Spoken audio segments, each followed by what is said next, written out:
여러분 안녕하십니까? AI 아나운서가 전하는 정읍 소식입니다.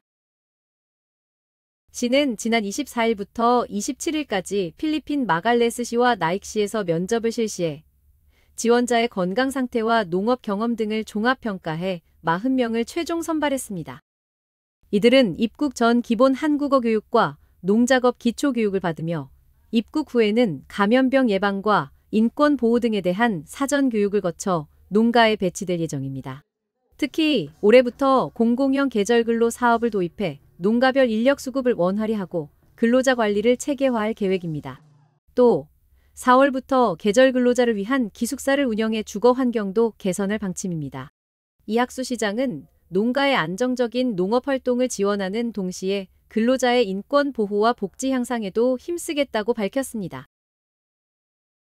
시가 윤준병 국회의원과 손잡고 내년도 국가예산 확보를 위한 협력 체계를 본격 가동했습니다.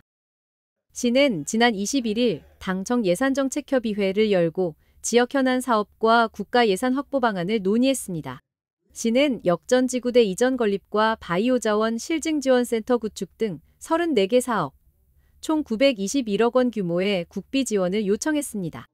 윤준병 의원은 초긴축 재정 기조 속에서도 사전 준비와 협력이 중요하다고 강조하며 시와 정치권이 하나의 목표를 위해 힘을 모아야 한다고 말했습니다. 이학수 시장은 지역 경제 활성화를 위해 국가 예산 확보가 필수적이라며 지역 발전을 위한 적극적인 협력을 당부했습니다. 첨단과학산업단지가 중소기업 특별지원지역으로 연장 지정되며 입주 기업들의 혜택이 지속될 전망입니다.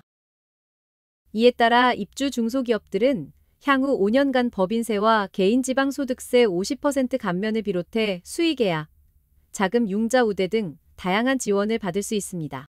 첨단과학산업단지는 우수한 교통망과 연구개발 인프라를 갖추고 있어 기업들에게 최적의 환경을 제공합니다. 지난해에는 일부 지역이 기회발전특구로 지정돼 추가적인 혜택도 주어지고 있습니다. 무주택 저소득층과 청년, 신혼부부의 주거 안정을 위해 임대보증금 무이자 지원 사업을 본격 추진합니다.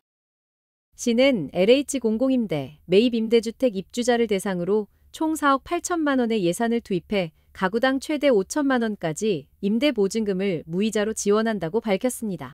이번 사업은 주거 취약계층을 돕고 청년과 신혼부부의 주거 부담을 완화해 인구 유입을 촉진하는 데 목적이 있습니다. 시는 이를 통해 임차인의 경제적 부담을 덜고 보다 안정적인 주거 환경을 조성할 계획입니다. 정읍시가 새해 농업 준비를 위한 실용교육을 성황리에 마쳤습니다. 지난 21일 정읍사예술회관에서 열린 이번 교육에는 300명의 농업인이 참석해 논콩, 벼 재배 기술과 농기계 안전사용법 등 실질적인 영농 정보를 익혔습니다. 특히 농촌진흥청과 연구기관 전문가들이 최신 재배 기술을 소개해 높은 집중도를 보였습니다. 27일에는 고추, 고구마 재배 농가를 대상으로 추가 교육도 진행했습니다.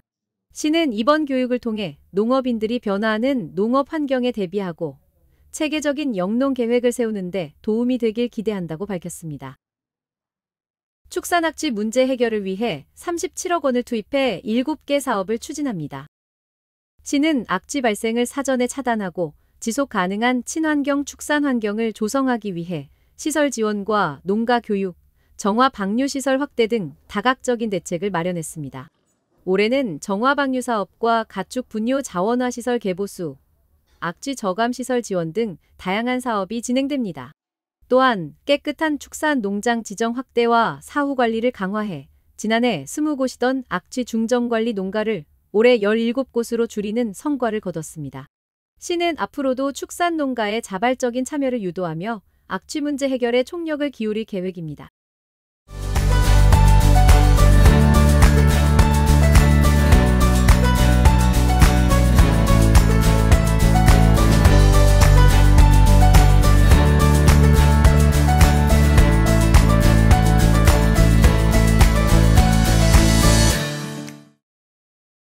더 많은 정읍시 소식이 궁금하시면 유튜브 정읍시, 페이스북, 인스타그램, 카카오톡 정읍시청 검색 후 구독 바랍니다.